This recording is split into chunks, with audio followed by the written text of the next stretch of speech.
Alright, no? Magandang kumusta? Magandang araw sa lahat dyan na nanonood or makapanood nito, no? So, bubungat sa inyo yung ating malupitang greetings, no? Sana ay nasa magandang kalagayan ho kayo dyan na nanonood kung saan man kayo lupalop sa mundo. So, shout out sa inyo lahat dyan. So, okay ho tayo dito, no? Bali, ngayon, ang video natin ay sa, kumbaga walking lang, no? Midnight walk. Literal siya na midnight kasi alas 12 talaga ng ating gabi dito sa Davao City, Philippines. Okay, so time check tayo, yan oh. Baka di maniwala.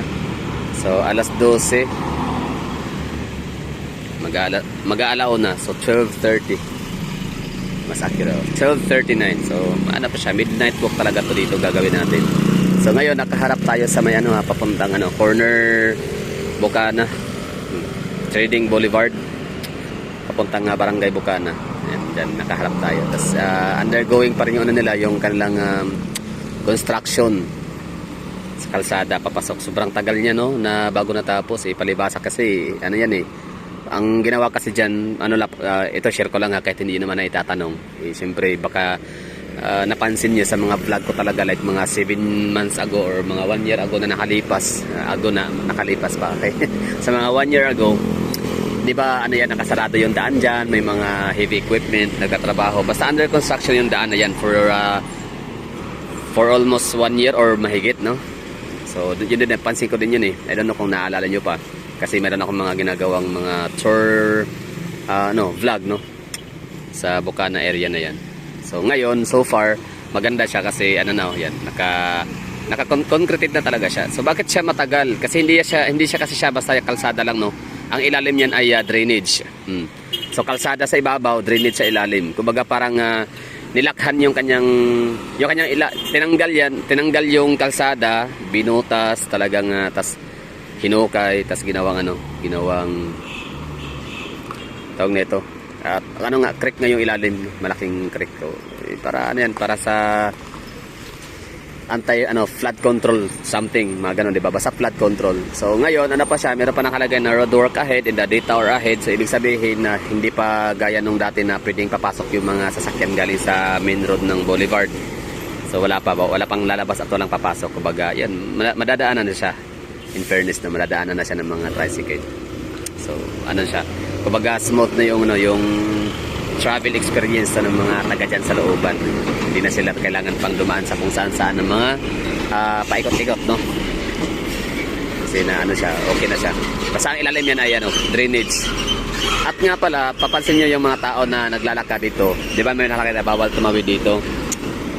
Kapag kagabi, early as like mga siguro 8 or 9 PM, since hindi na talaga hindi na matao yung lugar, hindi na siya ganun kabisi yung crossing na to, yung highway sa Davao. I don't know sa ibang lugar sa Pilipinas, pero dito sa Davao pagka alas 8, alas 9, hindi na talaga masyadong matao, hindi na masyadong busy yung kalsada ho natin para sa mga motorista. Kaya yan, itong mga nakalagay na bawal tumawid dito, dinadaanan na talaga siya ng mga tao, no? May mga nag-u-turn na, may mga tumatawid, may mga jaywalkers na, no?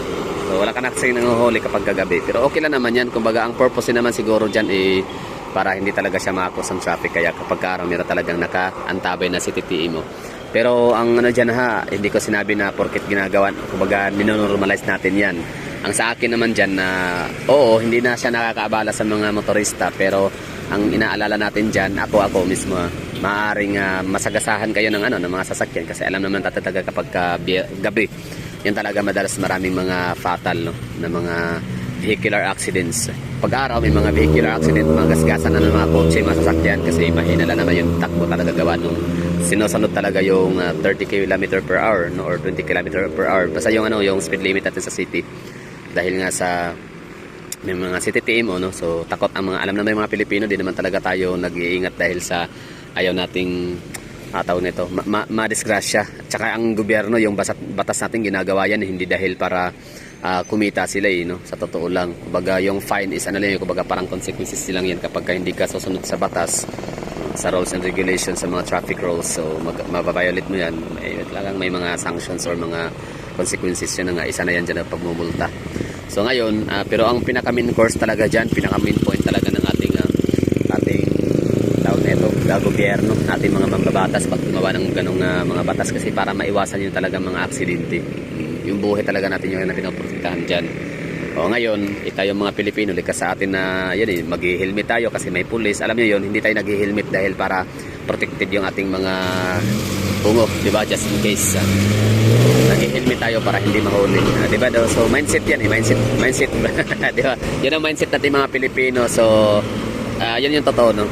Tapos yung for example sa mga pedestrian lanes, 'di ba? So kailangan mong mag-step in sa pedestrian lanes kasi kung masagasaan ka, malaki ang bayad ng nung makakasagasa sa iyo. 'Di ba? Ganun tayo, 'di ba, mag-isip, 'di ba? Ganun yung mga Pilipino mag-isip. Kasi ang purpose ng pedestrian lane, yun po yung pinaka-safest na area, pinaka-safest na lugar kung saan tayo dumaan, no? Hindi tayo masasagasaan. Anyway, so tapos na tayo dito sa may sa may intersection San Pedro Street. So yung midnight walk yung ginawa natin, pero hindi naman tayo naglalakad noon, nakatayo lang tayo dito. Tapos ayan, nanonood sa mga tao. Tapos ngayon, ang gagawin natin, iikot na tayo dito, di ba?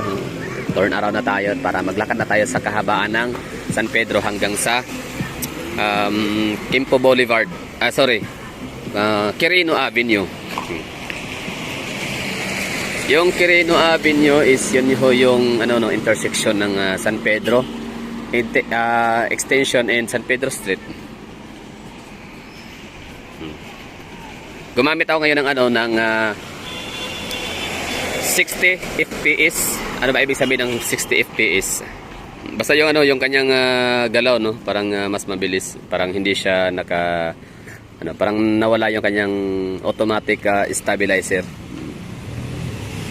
So, di ako mahilig talaga gumamit ng gimbal. Sobrang tamad ko magbitbit ng mga malalaking bagay. Shoutout nga pala sa nagbigay sa akin ng gimbal, ha. Sir, shoutout sa inyo. Maraming salamat. Hindi po ibig sabihin na hindi ko siya ginagamit ay hindi ko siya na-appreciate. So, sobrang laking pasalamat ko sa binigay ho ninyo na yung ating camera gimbal, no. Talagang malaking tulong 'yun para ma-stabilize yung natin. Yung ating galaw, no, yung ating movement sa camera. Pero ang problema nga lang talaga, tamad ako, no, tamad akong gumamit. So kumbaga okay lang, no, kakayanin ko na lang na talagang dandahanin sa paglalakad para hindi masyadong shaky yung ating video. So aminin ko, may mga nagrereklamo talaga dyan ng paulit-ulit dahil sa sa ating mabilisang paggalaw ng camera movement, talagang nakahilo. Na maging ako man din talaga, nahihilo din ako pinapanood ko yung sarili kong mga vlog lalo na sa TV. O nga pala, maraming salamat, ha. So nagbigay sa akin ng may binigay sa akin na report si YouTube na marami nga pala din sa inyong mga nanonood sa akin na pinapanood niyo yung aking vlog hindi sa cellphone, no, kundi sa TV, sa mga flat screen, wide screen. So thank you so much kasi parang parang ibig sabihin parang ginagawa talaga siyang ginagawa talaga siyang parang pang pastime, no, ninyo ang aking mga video. So ngayon ito pambihira lang to, minsan lang tayo gumagawa ng gatong vlog kasi dapat, di ba, natutulog na pahinga gatong oras. Pero syempre gusto ko talaga yung pagod kasi sa paglalakad, tapos yung tulog, gusto ko yung malalim ng tulog kasi yung aking inuuwian, yung aking panibagong tirahan ay medyo medyo hindi man siya ganun, tahimik siya na lugar kasi hindi siya malapit sa highway. Ang problema nga lang yung mga ka-boardmate natin, di ba, yung ating mga kasamahan sa bahay ay medyo hindi natin pwedeng kontrolin, no, na pagbawalan silang magpatugtog habang natutulog kasi may mga tao talaga na natutulog sila. Kumbaga parang ang sarap, parang ewan ko ba, hindi ko magitsa, sorry, hindi ko maintindihan. Baka isa kayo sa mga gaya nila na yung natutulog na may tugtog. Ako talaga ayaw ko ng ganun, gusto ko tulog talaga. Kung may mga natural sounds man, yung mga crickets, yung mga ganun, di ba, yung mga gangis, yung mga ganun, yung mga salagubang, o ano matawag, yung mga insekto, di ba, na nadidinig natin habang tayo tulog. Yun. So pero yung mga tugtog parang hindi ako makatulog talaga noon. So ngayon medyo gusto ko talaga yung as in tulog na tulog kasi na-observe ko siya na the more na pagod ako, sobrang lalim ng tulog, talagang hindi ako basta-bastang madidisturbo ng mga kalampagan sa mga kapitbahay, mga ganun, no? So as in tulog talaga ng tulog. Kahit may mga sasakyan, may mga batang nagtatawanan, mga ganun, no, maiingay, na okay lang sa akin kapag sobrang pagod talaga, lalim ng tulog. Anyway, so proceed pa tayo dito sa San Pedro Square. Bayan, parang hirap pala talaga maglakad na nakaset yung ating camera sa parang 1440 tawag na ito, HD. O di ba ano yan eh, sa mga hindi nakakaalam diyan, sa mga hindi nagba-vlog, sa mga or walang idea no, eh siyempre parang iba naman kasi ang ano niyo, iba yung inyong business sa buhay no. So kami nasa mga ano, nasa mga nagba-vlog, mahilig magkuha ng mga video, mga images. So meron kaming tinatawag na 1080 HD, meron kaming tinatawag na 1440 HD, 60 FPS, 30 FPS, mga ganun, at saka 4K resolution. Yung 4K resolution, okay yon. Ang problema nga lang siya sa cellphone ko is hanggang ano lang siya, 8 minutes lang yung maibibigay niya sa atin na ano, na span or duration ng video, yung long. So hindi siya lalagpas ng 8 minutes, so kusa siyang magsasarado, mag-o-off. So sana maganda sana kapag 4K resolution, di ba? Kasi mas maganda yung detalye ng kulay ng mga images ng mga subject na makukuha natin upon vlogging. Pero wala hindi kaya natin selfie. Kumbaga parang hindi ko alam, hindi ko pa na-estudyohan kung bakit no. Ang rason bakit hanggang 8 minutes lang siya. So ngayon hindi na tayo magpapatuloy sa paglalakad, dito lang tayo. Ipapakita ko na sa inyo anong itsura dito sa lugar.